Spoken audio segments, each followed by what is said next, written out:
All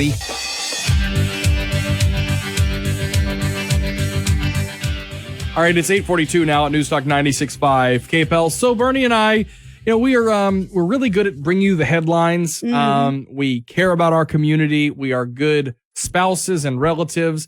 However, we need an extra dose of class. And that's why we bring etiquette and manners expert Valerie Sokolosky in with us. Good morning to you, ma'am.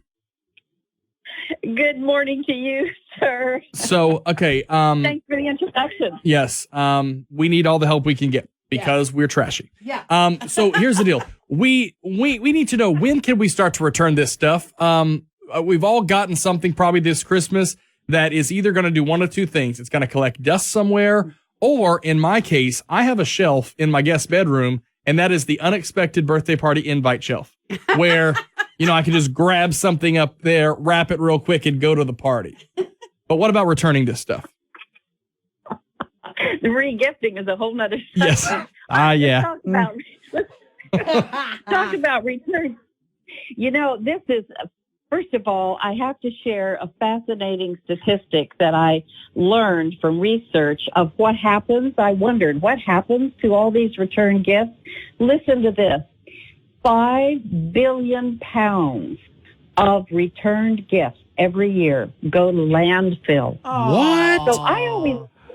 Yes. Isn't that crazy? I always thought that they were put back on the shelf. Well, some are sold to other retailers, but that much goes to landfill, which in terms of that is making all of us much more aware of the impact of even the environment of all of these returns. Isn't that crazy? That is.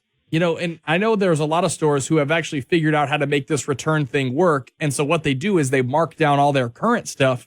So when you go in, you make the return, maybe you buy something else while you're there. But it's very important on the etiquette side to be grateful. I have a 4-year-old and 6-year-old, and I'm telling you, Christmas of 2019 was the Christmas where they learned how to be thankful and put on a happy face and not seem like they're brats. Oh, my goodness, Bernie. Would you just say that on air every day? You can talk about etiquette, and I've been doing it for many, many years, but it's really so simple. It's just being grateful and thankful. So good for you. I'll tell you what it came down to. We were doing Christmas, and each of my kids had one gift left, but we're not too big about like opening things in order. Right. All right.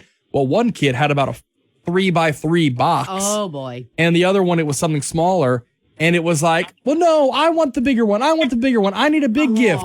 And so I pulled her to the side. We went into a guest bedroom at my grandma's house. Right. And I said, listen, I understand why the disparity you're seeing here, but the world is full of disparity. Okay. And at the end of the day, you're seeming ungrateful when you're crying right now after you've opened all these gifts. And she got it. And we moved on.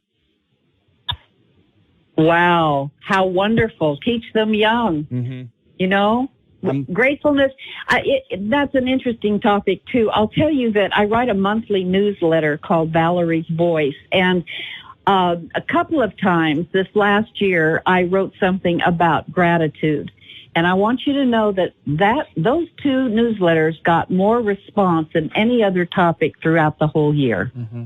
I think it's a huge thing. Yeah. I'm telling you, my mom would beat me with a shoe if I did not say thank you for something like that, or thank you for inviting me, or the best one, you get invited to a party, you show your face. If you don't go, you will not be invited next time. I know. See? Got to be grateful. Yeah. Hey, Valerie, we appreciate your time today.